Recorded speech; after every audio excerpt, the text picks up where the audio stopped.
Ya, bismillahirrahmanirrahim. Assalamualaikum warahmatullahi wabarakatuh. Kita lanjut lagi di topik yang minggu ini. Lanjutan dari topik yang kemarin, kita masuk ke modul 4 sampai dengan 7. Di mana modul ini akan membahas tentang Ethernet konsep ya.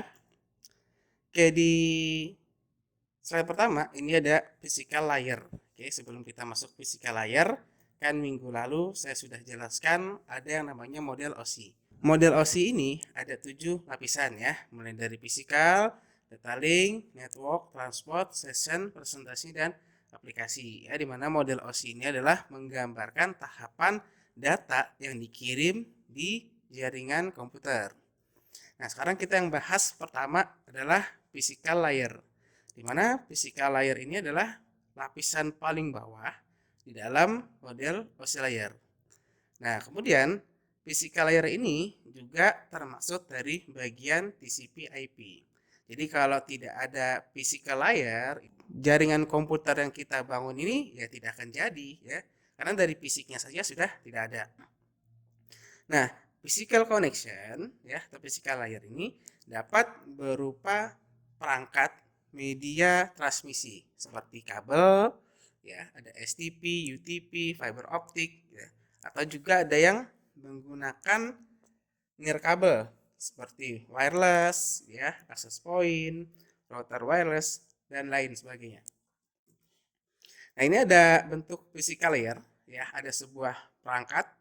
Ya, ini adalah sebuah router wireless, bentuknya seperti ini, di mana fisiknya ini dia memiliki satu adalah antena wirelessnya sebagai pemancar, kemudian juga ada switch portnya, ya, dia ada 5 port, yang satu dia ada untuk internet, sebuah internet port, ya, yang empatnya itu adalah sebagai switchnya. Nah, ini adalah bentuk dari physical layer, di mana nanti port Ethernet ini akan dihubungkan ke suatu kabel ya atau ke wireless contohnya seperti itu. Nah, apabila kita membahas physical komponen, physical layer, dia memiliki namanya komponen. Yang pertama adanya encoding, yang kedua ada signaling, yang ketiga adalah bandwidth. Kemudian untuk encoding atau nama lainnya adalah line encoding, ini adalah metode untuk mengubah aliran bit menjadi suatu kode yang nanti dapat ditentukan ya. Nah, kode ini adalah pengelompokan bit yang digunakan untuk memberikan pola yang dapat diprediksi dan dapat dikenali oleh pengirim dan penerima. Jadi kalau kita misalnya mengirimkan data dari klien ke server, nah itu nanti datanya itu akan diubah menjadi bit ya berupa kode-kode. Ya kode-kodenya ini nanti bisa berupa bilangan biner, bisa bilangan hexa gitu ya. Nah, ini disebut dengan encoding. Kemudian ada juga namanya signaling ya. Ini adalah lapisan fisik yang harus menghasilkan sinyal listrik ya. Jadi bagaimana data itu dikirim kalau tidak ada yang namanya arus listrik ya. Nah, nanti sinyal listrik, optik atau jaringan kabel wireless gitu ya yang mewakili 1 dan 0 pada media. Nah, cara bit direpresentasikan ini disebut dengan signaling ya. Jadi 0101 itu nanti di dalam listrik ya, di dalam sinyal itu disebut dengan signaling. Nah, standar lapisan fisik harus menentukan jenis sinyal apa yang mewakili 1 dan jenis sinyal apa yang mewakili 0. Contohnya kalau misalnya di sini gelombang pulsa ya. Kalau gelombang pulsa yang panjang nanti dia mewakili 1, sedangkan gelombang pulsa pendek mewakili 0. Kemudian ada lagi yang ketiga adalah bandwidth ya. Kita sering ngomong bandwidth. Bandwidth Anda berapa sih gitu kan? Oh, 100 Mbps gitu atau 1 giga gitu. Nah, sebenarnya adalah bandwidth itu adalah kapasitas di mana suatu media dapat membawa data. Kapasitasnya berapa sih itu? Contoh Anda mengalirkan air di dalam selang gitu ya. Nah, kalau selangnya kecil, itu maka air yang mengalir juga itu akan sedikit. Tapi kalau selangnya besar atau jalurnya besar seperti paralonnya besar gitu ya, itu nanti airnya akan semakin deras mengalirnya. Nah, bandwidth biasanya diukur dalam kilobyte per detik, atau kita bisa bilang adalah kbps, atau juga bisa megabyte per detik, mbps, atau yang paling besar misalnya gigabyte per detik atau gbps. Nah, sekarang masih mau ngomongin fisik ya, lapisan fisik. Nah, lapisan fisik ini juga ada namanya kabel ya, cabling. Nah, dari banyak tipe cabling, ini ada beberapa kabel yang sering digunakan dalam jaringan komputer. Salah satunya adalah UTP atau Unsealed Twist Pair ya. Kabelnya ini tidak dilapisin lagi dalamnya. Jadi ketika kita buka lapisan atasnya, itu nanti kabelnya itu sudah terbentuk seperti itu ya. Jadi tidak ada lapisannya. Tapi kalau misalnya STP, apabila kabelnya kita buka, kita kupas, itu dalamnya nanti ada pelapisnya lagi. Atau juga ada yang namanya coaxial kabel. Jadi kalau UTP sama STP ini kabel LAN kita sebutnya. Kemudian kalau untuk coaxial kabel, ini biasanya digunakan untuk antena jaringan di luar ya, seperti wireless outdoor gitu ya. Jadi untuk menghubungkan wireless outdoor sama wireless outdoor yang lain yang jaraknya dekat, itu biasanya menggunakan kabel koaksial. Nah, di kabel UTP ini ada dua jenis. Yang pertama ada yang namanya strike dan juga cross. Bedanya apa? Ketika kabelnya kita kupas, gitu kan. Nah, di dalam kabel tersebut kan ada kabel-kabel kecil ya yang berwarna-warni. Gitu. Nah, itu nanti kita akan susun ya berdasarkan warna berikut ya. Ini kalau yang kiri ini bentuknya crossover ya. Jadi kan kabel itu ada dua ujung ya, ujung satu dan ujung yang lain gitu. Nah, nanti ujungnya itu kita kupas gitu kan. Kemudian kita rapikan. Nah, nanti kita susun. Kita susun warna-warnanya. Nah, apabila warnanya seperti ini antara ujung yang satu dengan ujung yang lain gitu. Kalau yang pertama kan misalnya kita lihat putih hijau, putih oranye, biru putih biru, oranye putih coklat coklat ya. Itu untuk ujung yang satu. Tuh. Nah, nanti kalau ujung yang lain bentuknya putih oranye, oranye putih hijau, biru putih biru, hijau putih coklat coklat, itu nanti jenis kabelnya adalah cross ya. Tapi kalau misalnya ujung yang satu dan ujung yang lain itu sama susunan kabelnya, itu disebut dengan strike ya. Kemudian juga ada lagi yang namanya fiber optic ya, untuk menghubungkan jaringan. Ini biasanya dipakai di perangkat-perangkat level atas seperti router atau server atau dari provider ke modem dan lain sebagainya. Nah, di fiber optic juga banyak sekali jenis-jenis konektornya. Ini ada ST konektor yang pertama ya. Ini ST konektor, kemudian SC konektor seperti ini, kemudian ada LC simplex konektor dan duplex multimode LC konektor. Dan terakhir adalah medianya wireless media ya. Biasanya yang paling sering dipakai itu ada dua perangkat. Yang pertama namanya access point. Ini access point ini fungsinya sama saja seperti switch ya. Dia hanya menghubungkan satu network yang sama gitu ya. Sedangkan kalau untuk router ini dia mengubah alamat jaringan menjadi alamat jaringan yang lain gitu. Misalnya kalau dari kabelnya alamat 192.168.10.1 ya nanti dia akan dipancarkan ke klien dengan menggunakan wireless, itu IP-nya bisa berbeda. Misalnya 10.10.10.1 ya, itu namanya adalah router wireless. Kemudian ada lagi yang namanya number system di dalam jaringan komputer. Jadi kalau kita membangun jaringan komputer, dia mengenalnya paling umum ya, biasanya adalah bilangan biner atau bilangan heksa ya. Jadi komputer itu sebenarnya mengelola dengan bilangan-bilangan ini. Nah, contoh penggunaan bilangan di dalam jaringan komputer itu adalah IP address gitu ya. Tentu Anda sudah mengetahui ya bentuknya IP address seperti apa. Misalnya 192.168.10.1. Nah, itu kita bacanya enak. Kenapa? Karena bentuknya adalah bilangan desimal. Tapi ketika sudah diproses di dalam jaringan komputer, itu akan diubah menjadi bilangan biner 0101.000.000 titik 0000 titik sekian gitu ya. Nah, kalau kita buat seperti itu manusia akan sangat susah ya. Misalnya ada dua perangkat komputer gitu ya, perangkat PC 1, PC 2. Ya, itu kalau PC-nya 1 sudah dibuat biner, kemudian PC 2 dibuat juga bilangannya biner untuk alamatnya. Nah, itu mungkin kita masih bisa mencatat gitu kan.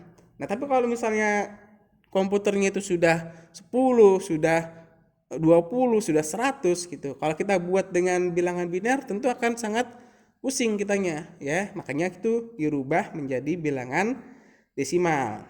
Nah, IP versi 4 itu terdiri dari 32 bit gitu ya. Nanti saya akan jelaskan lebih lanjut kenapa dia terdiri dari 32 bit. Sedangkan kalau IP versi 6 dia terdiri dari 128 bit. Nah, bilangan biner itu hanya terdiri dari 0 dan 1. Makanya di sini contohnya 11000000 gitu kan. Nanti Anda bisa konversi tuh ke bilangan desimal. Hasilnya berapa? Oh, contoh misalnya hasilnya adalah 192 gitu ya. Nah, jadi fungsinya adalah mengubah desimal ke bilangan biner.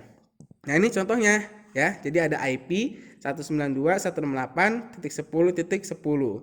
Nah, kalau kita tulis 1100000 gitu ya, titik 101010000 gitu. Sampai dengan 10 komputer. Nah, ini akan merepotkan kita. Makanya dibuat dengan sistem numbering. Diubahlah dari bilangan biner ke bilangan desimal agar kita lebih mudah dalam mengelolanya. Kemudian kita masuk lagi ke lapisan yang berikutnya. Lapisan kedua itu adalah namanya data link layer. Di mana data link layer ini adalah lapisan kedua setelah physical layer atau lapisan fisik gitu ya. Nah, data link layer ini tugasnya adalah bertanggung jawab atas data yang dikirim dari network interface card atau NIC itu ya ke network interface card communication ke level atasnya yaitu layer 3 atau level bawahnya yaitu physical layer. Nah, dia bertanggung jawab tuh supaya datanya tidak rusak, supaya datanya selamat, supaya dia bisa melewati layer 3 dengan selamat, supaya dia bisa melewati physical layer tanpa error. Ini ada contohnya ya dari data link layer. Di data link layer ini hanya menampilkan dua informasi yaitu destination NIC ya, NIC dan juga source NIC. Di mana destination NIC adalah alamat NIC yang dituju. Misalnya ini alamatnya web servernya yang kita tuju. Sedangkan source NIC adalah sumber data itu dikirim, yaitu kita yang mengirimnya atau penggunanya. Kalau di sini contohnya PC-nya adalah IP-nya 192.168.1.110 ya. Nah, destination NIC sama source NIC ini isinya tidak IP address ya, bukan ya. Ini biasanya berisi tentang informasi MAC address. Tuh. Nanti setelah melewati layer 2, baru dia nanti akan mengangkut atau membawa informasi IP di layer 3 ya. Di layer 3 itu nanti akan didata source IP-nya dan juga destination IP-nya kemana. Nah, topologi fisik ya. Sekarang kita ngomongin topologi jaringan. Nah, di topologi jaringan itu ada dua macam. Yang pertama ada topologi fisik dan juga ada topologi logis ya. Nah, di mana topologi fisik ini mengidentifikasi fisik ya, bagaimana perangkat akhir, bagaimana perangkat perantaranya, seperti perangkat routernya bagaimana, kemudian switch-nya gimana gitu ya, kemudian akses point-nya bagaimana, servernya di mana dan lain sebagainya, ditaruh di posisi keberapa gitu ya. Kemudian ada lagi yang namanya topologi logis ya. Topologi logis ini hanya mengacu pada bagaimana cara jaringan itu mentransfer data ya dari satu node ke node. Itu misalnya dia hanya menggambarkan alamat-alamat dari jaringan. Nah, ini ada contohnya ya. Kalau topologi fisik itu ada di sebelah kiri ya. Dia nanti misalnya servernya ditaruh di rak nomor 2 gitu kan. Kemudian nanti ada kelasnya, kelas 1 gitu ya, kelas 2 atau kelas 3. Nanti masing-masing ruangan juga ada switch-nya. Nah, ini adalah bentuk dari topologi fisik. Sedangkan kalau topologi logic ya dia hanya menggambarkan web server, email server, dan file server itu ada di network 192, 168, 10 gitu ya. Nah, sedangkan untuk kelasnya dia ada di network 192, 168, 100.0, prefixnya 24. Jadi inilah bedanya antara physical topologi dan logical topologi. Nah, kalau kita ngomongin topologi, ya sudah saya bahas sebelumnya, topologi itu sangat banyak, tapi yang paling sering kita mainkan itu adalah topologi one, ya. Dimana topologi one ini adalah sudah levelnya wilayah ya, antar negara, antar wilayah, Jakarta, Bogor, dan lain sebagainya. Sedangkan topologi LAN ini adalah topologi yang lokal ya, antar gedung gitu ya, antar instansi, antar ruangan, antar kelas ya, atau di dalam kontrakan kita bisa bikin topologi jaringan dengan menggunakan tethering handphone gitu ya, atau masang wireless, itu disebut dengan topologi LAN. Oke, sekarang ada yang namanya Ethernet switching ya. Nah, ini penting kenapa? Kalau Anda punya rencana menjadi seorang network administrator ya, atau arsitektur jaringan gitu, Anda harus tahu dulu nih tentang Ethernet dan Ethernet switching. Nah, biasanya kalau di Ethernet kita hanya lebih banyak membahas di MAC address ya. Jadi kalau MAC address itu dia terdiri dari 48 bit ya. Heksadesimal itu digunakan untuk mengidentifikasi alamat Ethernet ya. Jadi setiap Ethernet itu dia punya alamat MAC address gitu. Oke, ini contohnya kalau MAC address ini ya, dia terdiri dari 6 kelompok ya, kelompok digit. Nah, dia masing-masing nanti akan ditandai atau dipisahkan dengan tanda strip atau dengan titik 2 gitu ya. Oke, kita masih membahas tentang data link layer. Tadi kan informasinya adalah MAC address ya. Ketika data dikirim melewati layer 2 ya, dia hanya memiliki informasi source MAC address dan destination MAC address, di mana MAC address ini adalah sumber pengirimnya ya kalau untuk source MAC address, kemudian kalau destination addressnya ini adalah sumber informasi MAC address yang dituju atau PC yang dituju itu kemana gitu ya, karena setiap PC itu kan memiliki NIC. Nah, nanti di NIC itu ada yang namanya MAC addressnya. Oke, sekarang kalau misalnya kita menggunakan suatu perangkat jaringan, contohlah switch ya, switch itu kan banyak portnya, ada yang 8 port, ada yang 16, ada yang 24, bahkan ada 48 ya. Nah, itu nanti kan port itu akan dihubungkan dengan menggunakan kabel ya, kabel jaringan. Nanti kabel jaringan itu setelah dicolok port yang pertama ke switch, nanti dia dihubungkan ke komputer. Nah, nanti setiap komputer yang terhubung ke switch itu nanti ada yang namanya pencatatan MAC address atau disebut dengan MAC address table. Jadi masing-masing MAC address itu nanti akan didata. Contohnya seperti ini nih. Port 1 gitu ya. Port 1 itu adalah misalnya MAC addressnya 00-0A gitu ya. Nanti port 4 ya, komputer D itu adalah MAC addressnya 00-0D gitu ya. Jadi semuanya nanti perangkat yang terhubung itu akan dicatat di MAC address table. Kemudian di perangkat switch itu juga ada yang namanya duplex dan half duplex ya, duplex dan speed setting. Nah, settingan untuk duplex dan kecepatannya speed ya, itu sebenarnya sudah ada secara otomatis ya di Cisco Catalyst 2960 dan 3560 gitu ya. Itu sebenarnya sudah otomatis, tapi kita juga sebenarnya bisa juga kita setting ya sesuai dengan keinginan kita. Oke, ini contohnya di gambar di bawah ini ya. Setiap switch itu sudah ada settingan duplex dan speednya secara otomatis ya. Di switch 1 dan switch 2 ini settingannya adalah full duplex modenya. Kemudian juga kecepatannya adalah 100 MB per second. Nanti Anda bisa konfigurasi ya di switch, yaitu perintahnya seperti ini. Yang pertama adalah konfigurasi terminal, kemudian nanti portnya yang mau kita pakai port berapa, misalnya interface Ethernet 1 ya.